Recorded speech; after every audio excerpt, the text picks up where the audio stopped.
Hello friends, and welcome back to another video. I have to tell you though, Stitch is not going to be present in this video. He was banned from the premises for laying on the paper and growling at me when I tried to move him. So this is going to be a solo video. So what I'm doing first is I laid out some pages just separate for September so that I can do my review pages. But what I'm doing today is taking stock of all of the reading challenges that I've been doing this year that I still want to finish. So I'm one of those people where I'll be like, yeah, I'll do it. I'm going to do so many of these. And then I get halfway through and I'm like, I don't know. I don't want to read a Nordic noir. And sometimes I quit. Other times I just forget about the challenge. But the good news is that I wrote down all of the challenges that I haven't finished in my little Laurel Denise, and then I'm going to pull out my book journal from last year. I mean, okay, it's not really last year, it's from a month ago, right? But where I set up all of the challenge pages, and I can see, at least based on when I last updated them, how many things I have left. So the challenges that I've been doing are generally sourced from the internet, although Bookopoly was created by Knit Plan Jess and myself, and I'm not sure if we're going to do it again in 2024. If you're interested, let me know, because making the template for that is going to be kind of cumbersome, or at least I don't know, maybe I'm just being dramatic. So there is the Pop Sugar Challenge. That one's very common. I don't think it has 52 prompts. I think it has a smaller number than that. And then there's the 52 Book Club, which has 52 prompts. Then, let's see. So Pop Sugar and 52 Book Club, those come with prompts. Then there's the Buzzword Readathon, which is put on by Books and Lala, which is 12 prompts, kind of, but they have to do with what's in the title of the book. So I've actually finished 11 of these. I just need one more book, and it needs to have good in the title. And then, let's see, there's 12 friends, 12 books. So you'll see this isn't going to be popping around in like December, where it's a little template and you have your friends recommend you books, which is nice because, somebody's read them and ideally thinks that you would like them, or they recommend you their favorite book, which sometimes you'll like, sometimes you won't. So I still have a few left on that. And then there are lots of 23 and 23 challenges. So the one I'm talking about right here is just, I made a list of 23 books I wanted to read in 2023. So far, I'm actually doing pretty good on them, honestly. The downside is that one of them isn't going to be released until 2024. So that's that. There was also a 23 backlist titles in 2023, which I've already completed. I think I completed that back in March. And then there is the new 23 and 23 challenge that we'll talk about a little bit later. So for Pop Sugar, the prompts that I need to fill are published the year you were born, should have read in high school. I think for should have read in high school, I'm going to use one of the Summer I Turned Pretties because I think those came out in 2011. Read more than 10 years ago. I have no idea. I don't really read books, or at least not usually. And author with the same initials as you. So for that one, I think I'm going with My Body by Emily Rutkowski, the Victoria's Secret model. Then we have the 52 Book Club.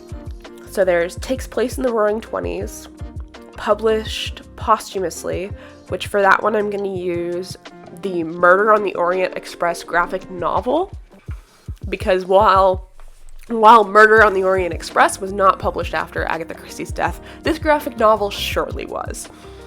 Then there's Nordic Noir, Newbery Medal winner.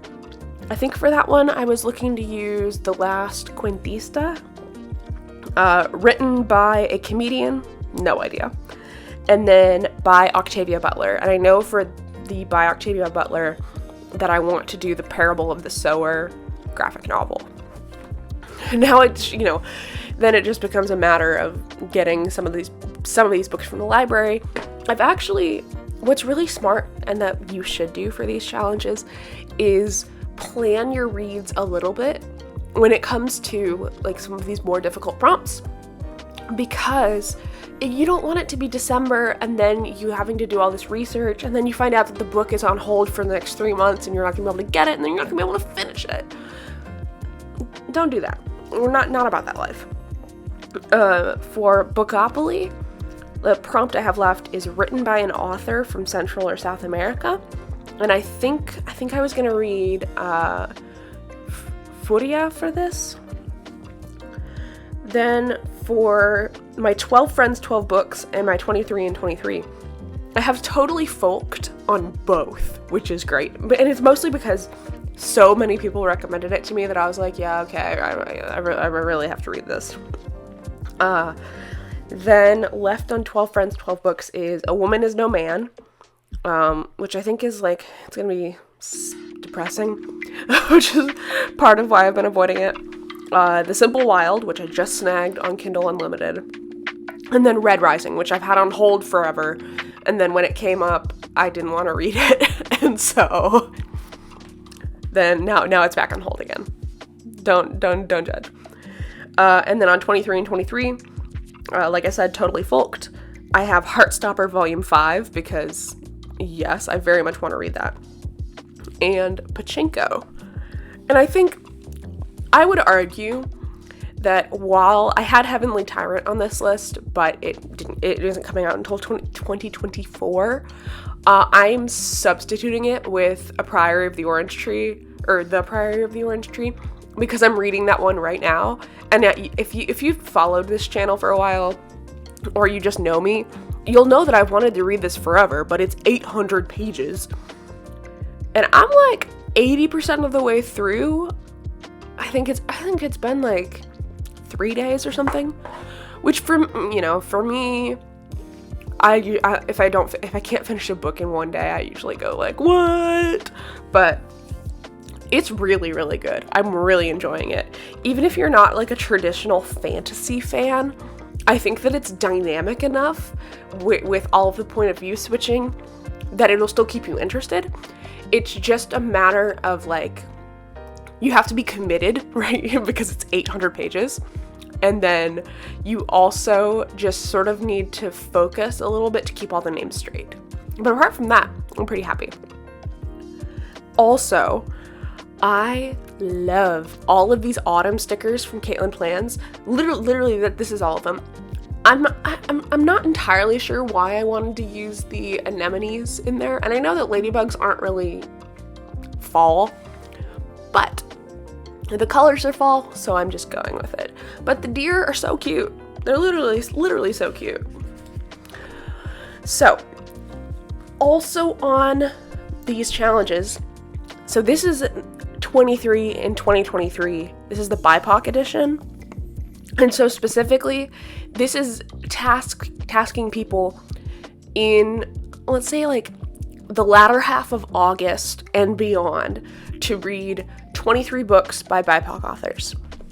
And so now the challenge creators have added a few stipulations here. Namely that the idea of the challenge, which happened, it was sort of brought to people's attention at Steamy Lit, which is a brand new book convention that I'm hoping to go to next year,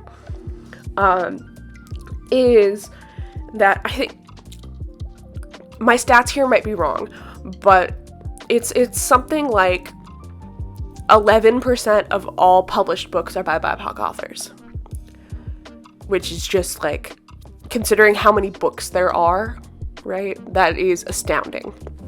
And so you need to make more of an effort to read these books and ensure that, they get the publicity that they deserve.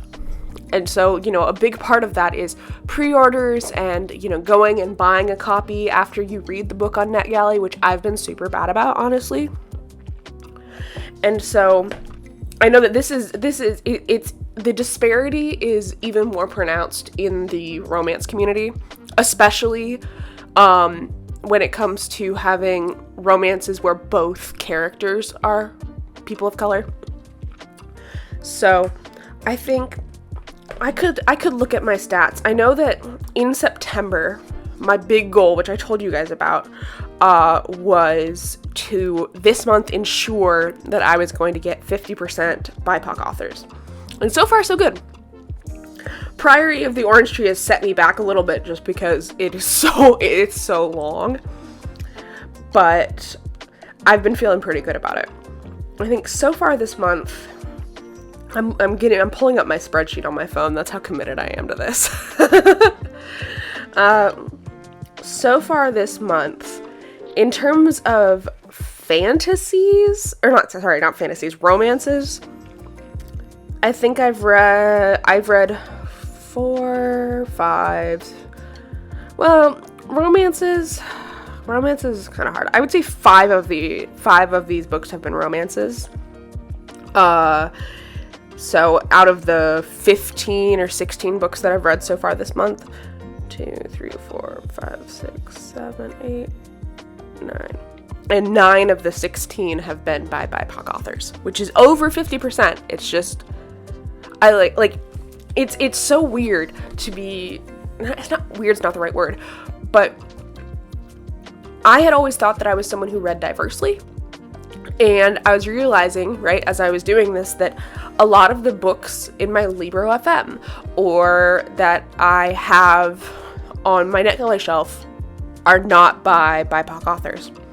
And so it's going to take a conscious shift of, the books that I'm requesting and things like that to make this a sustainable thing for me to do month to month.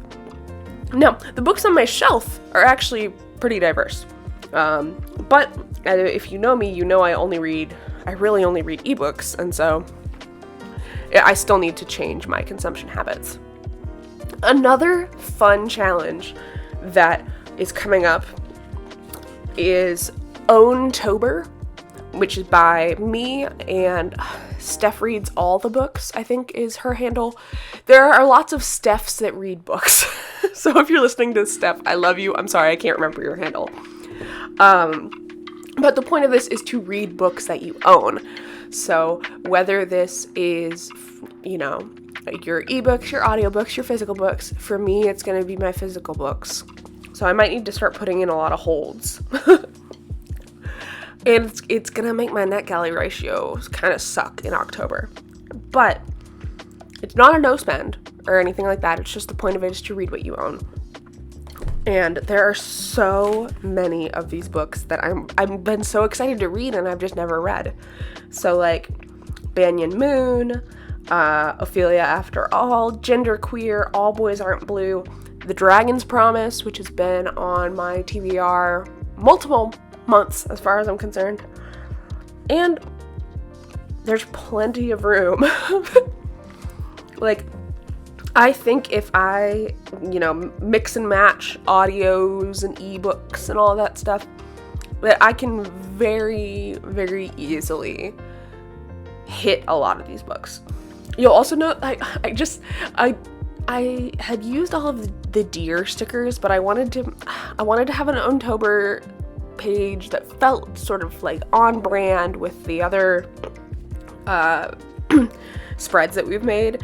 And I guess my go-to now is just put something in the middle of the page. I don't know. And I hope it looks cute when the writing is in.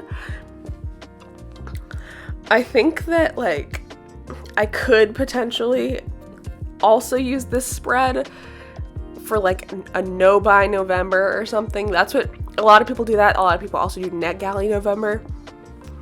Those sorts of challenges I don't usually feel the need to track.